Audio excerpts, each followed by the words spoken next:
Now, the question you didn't ask me, which I should answer, and the one that troubles me the most, is, did I do all of this when I was mayor? And the answer is no. And I think about that a lot. I think about the fact that I didn't do enough when I was mayor. Did you know when you were mayor you needed to, or did that come out of the purpose-built experience? Well, I had been involved at Eastlake before I was mayor. I see. So I can't claim ignorance. I got busy. You know? And that's a real problem. And when you're in an elective office, it's very, very hard to focus on one neighborhood over another, or appointed office.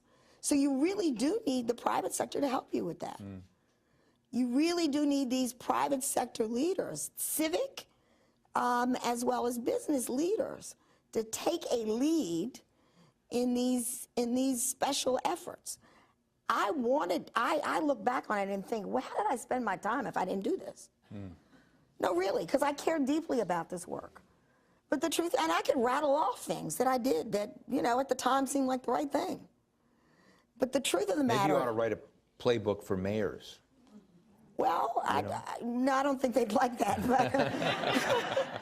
But, and I'm not critical of what mayors are doing. I'm just telling you, it's hard.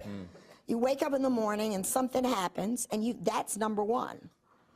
So you really do need these private sector. We talk about public-private partnerships. I'm really talking about private sector initiatives that gain public sector trust. And public sector initiatives that gain private sector trust. The partnership fine is fine. It sounds really tough. I mean, I want to ask about this incarceration issue. It's something I care a lot about, in the sense that it's so, in a way, you're not only giving people a second chance, you're giving communities a second chance, and people have to have some faith in each other, or that's just not going to happen. Well, you're not going to believe in the, you know, in folks or the institutions, and it's amazing what you've done.